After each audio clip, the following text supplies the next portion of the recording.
离开前说是会把信息留在他身上。ကချေဒီမလေးအန်နာကမန်ထဲမှာသူ့ကိုယ်သူခိပြီးသဘောကျနေတော့သူ့ရဲ့ချစ်သူဂျက်ကရုတ်တရက်အခန်းထဲကိုဝုန်းတိုင်းကျဲပြီးဝင်လာပါတယ်။သူက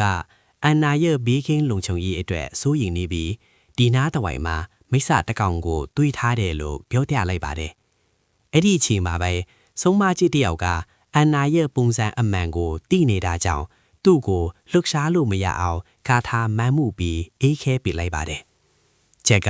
ဆုံးမကြီးနဲ့စကားများနေတော့အန်နာကဘသူမှတတိမထားမိခင်ထွက်ပြေးဖို့အခွင့်အရေးကိုချောင်းကြည့်နေတာပါ။ဒါပေမဲ့ဆုံးမကြီးကသူ့ရဲ့ကားဝန်ကိုလှမ်းဆွဲလိုက်ပြီးအန်နာကအဲ့ဒီမိစ္ဆာကိုဘဲမှာဝတ်ထားတယ်လေဆိုတာသိအောင်အတင်းမေးပါတော့တယ်။ဂျက်ကအန်နာကိုဆုံးမကြီးရဲ့လက်ထဲကနေလွတ်အောင်ကူညီဖို့စ조사ခဲ့ပြီးမဲ့အန်တော်စရာကောင်းတာကအန်နာကရုတ်တရက်ကြီးအရန်လေးလံသွားတာပါပဲ။လာပါတဲ့ကန္နာဟာသူ့မျက်စိရှေ့တင်ပဲရုပ်ဆိုးတဲ့အမျိုးသားတယောက်အဖြစ်ပြောင်းလဲသွားပါတယ်။အန်နာကမိစ္ဆာဝတ်ထားတဲ့နေရာကိုပြောပြဖို့ညှင်းဆန်နေတာကြောင့်ဆုံးမကြီးကအခန်းထဲကိုကိုယ်တိုင်ပဲလိုက်ရှာဖို့ဆုံးဖြတ်လိုက်ပါတယ်။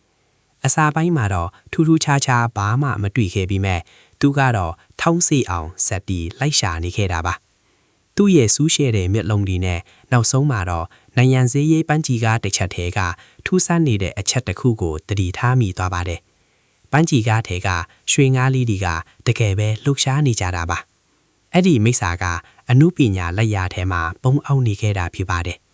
ဆုံးမကြီးကအဲ့ဒီငါးမိစ္ဆာကိုဖမ်းဖို့အနားကိုချင်းကပ်သွားပြီးတွတ်တွတ်လက်လက်နဲ့ပဲအဲ့ဒီတတဝါကိုအောင်မြင်စွာဖမ်းဆီးနိုင်ခဲ့ပါတယ်။